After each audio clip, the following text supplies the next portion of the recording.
Ito na po yung continuation ng product review natin. Itong Midea full DC inverter na 1 horsepower. And as promised, ito na po yung bill natin, electric bill na dumating since nung inona natin ito lagi, yung aircon natin. Kahapon lang to dumating eh. Na-open na to ng mga kasama ko. Then mamaya check natin ng laman nito. Hindi ko pa alam, pero ang sabi sa akin nasa 1.5 daw yung bill namin. Mamaya check natin kung paano nangyari. Dun kasi sa last vlog natin tungkol dito sa aircon na to, plano sana natin gamitin ito ng tuloy-tuloy 1 month or 2 months or 3 months. Kaya lang nagkataon yung time na yon ay tag-ulan na. So hindi natin siya masyado nagamit or halos hindi talaga nagamit. Pero ino-on ko na lang siya every month para lang lagi siyang gumagana or hindi siya ma-stock up. Ito naman yung outdoor unit niya. Yan ang itsura niya ngayon. Yung installation ko. Tapos ito yung condenser niya sa likod. At ang sistema dyan, nag-i-splash lang yung water dito sa loob. Kung mapapansin nyo, wala akong hose na ikinabit dito. Kaya yung water dyan sa loob, kung may maipon man, ini-splash nung fan papunta rito sa condenser. Para ang idea, para mas lumamig pa ito. Habang nag-evaporate yung water na yon, dagdag yon pampalamig ng condenser. Okay, so ito yung support na ginawa ko hanggang ngayon okay pa naman, stable pa naman siya. Ito nga pala guys yung ginawa kong bubong. At saka isa nga pala, add ko lang, nilagyan ko po siya ng window screen na plastic. Tapos sinuportahan ko na lang ng packaging tape. Ayan. Dito lang naman sa side na to at saka sa kabilang side. Ayan, para kasi hindi mapasok ng mga bubuyog tsaka putakte. Alam nyo yun, yung mahilig magbahay sa mga butas-butas. And then sa ilalim, ganun din, ito kasi may butas ito. Sinalpakan ko na lang ng screen. And then may packaging tape na nag-hold dun sa screen. The rest na mga butas-butas, tinakpang ko rin kasi mukhang access slot lang naman yan para sa mga technician in case na ipapa-repair o kung ano pa man. Tapos ito lang napansin ko, nagmo-moist dito. Meron siyang water droplets na naiipon. Katagalan na nagmo-moist siya dyan.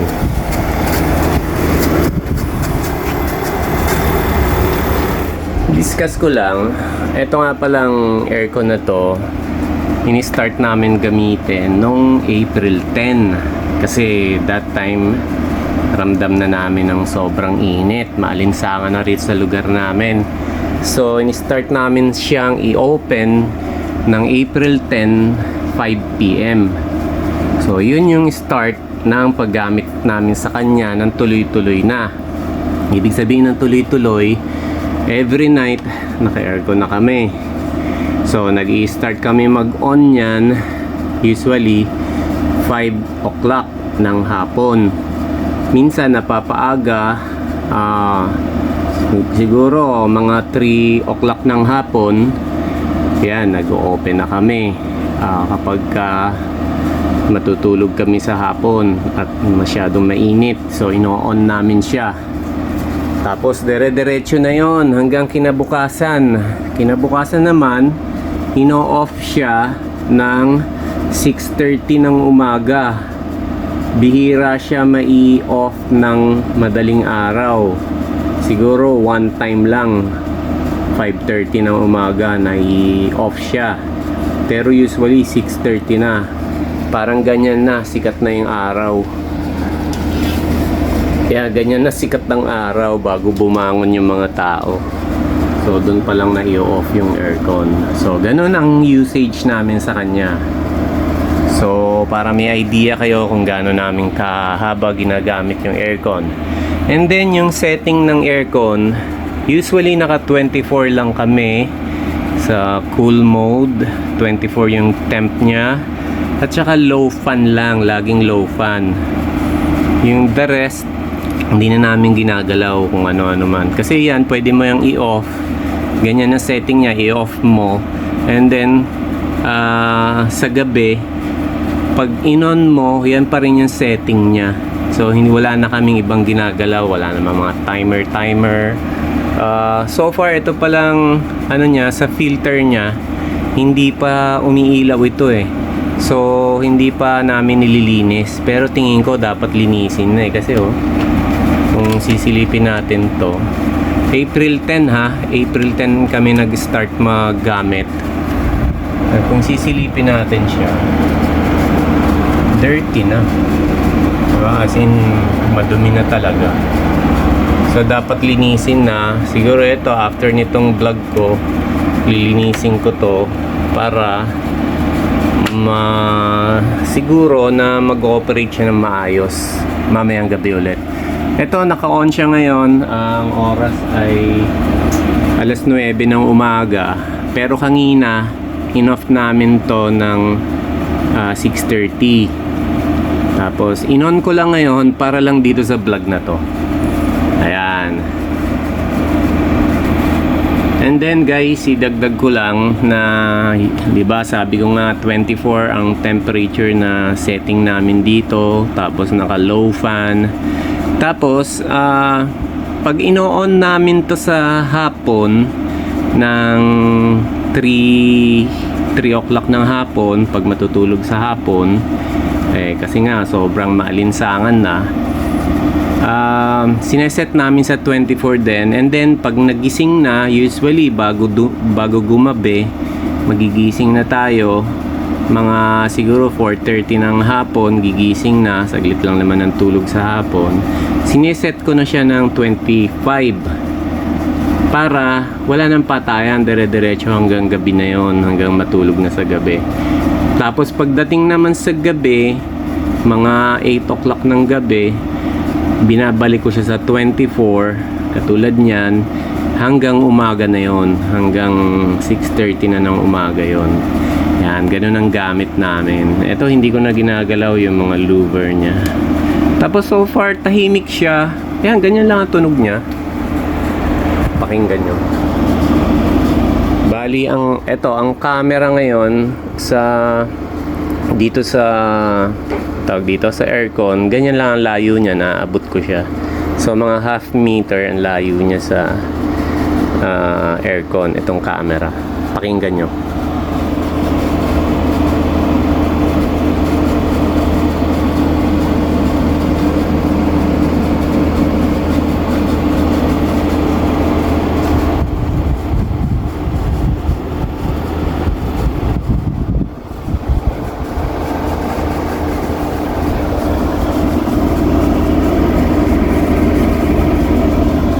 So para sa akin, tahimik na tahimik siya. Minsan sinet ko yung, kasi sa remote meron siyang silent. Ito po yung remote niya, meron siyang silent dito na pindutan. Minsan sineset ko yan sa silent, makikita nyo ron yung arrow na yon, mapupunta yan doon sa silent. Ito kasi sa fan, ito naman sa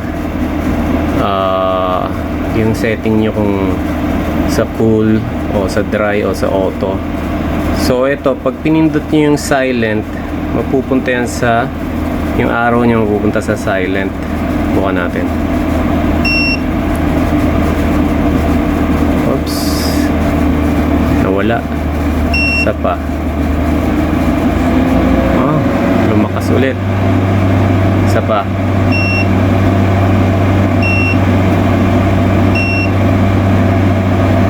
Ba yun?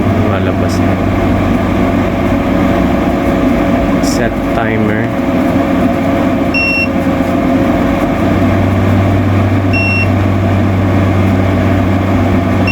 Ayun. Napunta na rin sa silent. Ewan ko, medyo nahirapan ako yung operator, nagugulan ako eh. Kailangan mo pa pindutin yung fan speed niya para malaman mo kung saan nakaturo yung arrow. pag pinindot mo yung silent. Kasi kung papansin nyo kanina, nung pinindot ko tong silent, biglang nawala yung arrow. Hindi na alam kung saan nakaturo. So kailangan mong pindutin itong fan speed para lumabas ulit yung arrow. And then pag pindot mo sa fan speed, yun nga, nakita mo yung arrow, nakaturo na rin sa silent. So yan na ngayon yung ano niya, yung tunog ng fan. Ganun pa rin ang layo ng camera sa ano, sa aircon, mga half meter. Yan, mas tahimik siya. Kaya lang since na mga 9 square meter itong room, parang kulang yung buga ng hangin. Kaya ang ginagawa ko, doon lang ako sa low. Pero kung mapapansin nyo, ito, naka-silent na siya, no? Kaya yung arrow niya naka-silent. Pero dito, nakailaw pa rin yung low. So, medyo may flaw siya doon. Yun yung pinaka, ano niya, medyo magulo. Kulang sa, sana meron dito ang isa pang ano, LED na iilaw na yun ang naka-silent. Anyway, yun lang. Babalik ko na ulit sa low.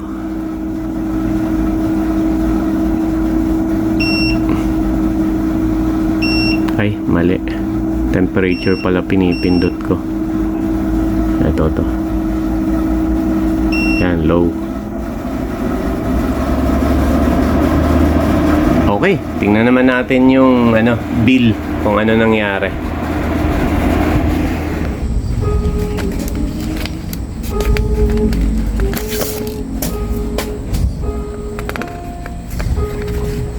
So, ito na yung bill namin. Kung papansin nyo, ang bill namin ngayon ay 1,518 for March. Billing period niya ay March 11 up to April 10. So, pasok yung isang araw na ginamit namin yung aircon. Kasi April 10, 5 PM namin ginamit. Hindi ko sure kung pasok kasi usually nagre-reading ng Metro yung Meralco sa umaga or sa hapon. Hindi naman nagre-reading yun sa gabi. So tingin ko hindi nga pasok. Okay, at least meron tayong kuwan ngayon, reference na etong bill namin huling dumating ngayon. Dumating to kahapon. Ngayon kasi, anong petsa ngayon ko? Ngayon kasi ay April 16. So, dumating ito, in-issue to April 11 pa. Pero dumating ito sa amin kahapon. Medyo late nung dating So, April 16, dumating itong bill. So, April 10 ng alas 5 ng hapon kami start gumamit ng aircon. So, hindi papasok dito yung gamit namin sa aircon. Ayan. Okay, so may reference na tayo. So, sa next month, pag dumating ulit yung bill na Meralco, alam na natin. Okay, so napakita ko na sa inyo kung paano namin ginagamit yung aircon, ilang oras, anong temperature, at saka kung gaano kadalas, di ba? Okay. Pansin ko lang guys, ang taas ng namin per kilowatt hour, 14.46. Effective na ba yung sabi magtataas ng rate yung Meralco? So, i-add ko lang yung konsumo namin sa kuryente dito sa bahay. Same lang naman. Bihira ako gumamit ng computer ngayon. Bihira ako mag-edit. So, yun ang ating update sa ating aircon na Midea 1 horsepower inverter. Full DC inverter.